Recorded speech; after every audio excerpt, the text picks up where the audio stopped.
رمضان اور قرآن کا رشتہ جسم اور روح جیسا ہے۔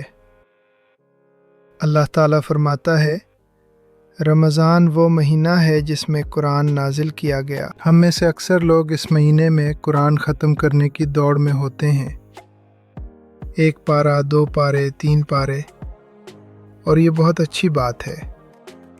تلاوت کا اپنا اجر ہے، لیکن کیا کبھی ہم نے سوچا کہ یہ کتاب صرف پڑھنے کے لیے آئی تھی یا سمجھنے اور برتنے کے لیے؟ رمضان سیریز کی اس 23ویں قسط میں ہم بات کریں گے کہ کیسے اس آخری عشرے میں ہم قرآن کے ساتھ ایک سچی دوستی قائم کر سکتے ہیں۔ قرآن کا ایک حق اس کی تلاوت ہے، لیکن اس کا دوسرا اور بڑا حق اس میں تدبر یعنی غور و فکر کرنا ہے۔ قرآن خود سوال کرتا ہے، کیا یہ لوگ قرآن میں غور نہیں کرتے یا ان کے دلوں پر تالے لگے ہیں؟ صرف زبان سے الفاظ ادا کر لینا کافی نہیں ہے۔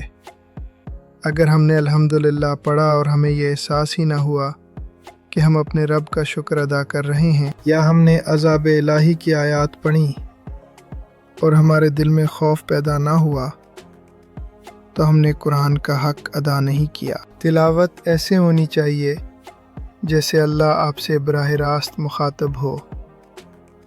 ایک آیت پڑھیں، اس کا ترجمہ دیکھیں اور پھر سوچیں کہ اس میں میرے لیے کیا پیغام ہے۔ قرآن کوئی پرانی داستانوں کی کتاب نہیں، یہ ایک زندہ کتاب ہے جو آپ کے ہر مسئلے کا حل پیش کرتی ہے۔ جب آپ اداس ہوں، قرآن کھولیں، یہ آپ کو تسلی دے گا۔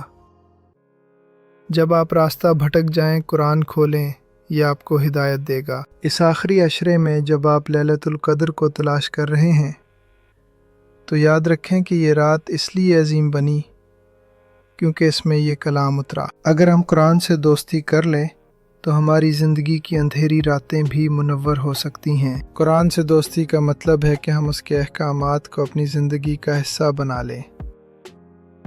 جو قرآن نے کہا کہ سچ بولو تو ہم سچے بن جائیں۔ جو قرآن نے کہا کہ معاف کرو تو ہم معاف کرنے والے بن جائیں۔ قیامت کے دن قرآن یا تو آپ کے حق میں گواہی دے گا یا آپ کے خلاف۔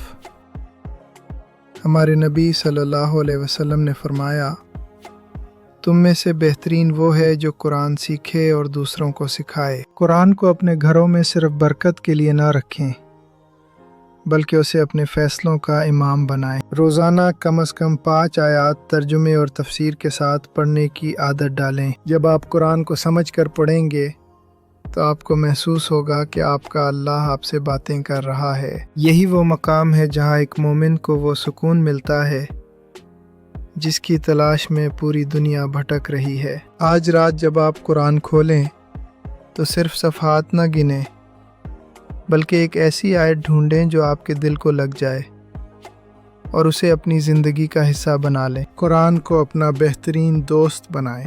کل کی قسط میں ہم بات کریں گے اس صفت پر جو ہر عبادت کی روح ہے، یعنی اخلاص۔ دکھاوے سے بچاؤ۔ ذیشان اظہر آفیشیل سے جڑے رہیے گا۔ اللہ نگہبان۔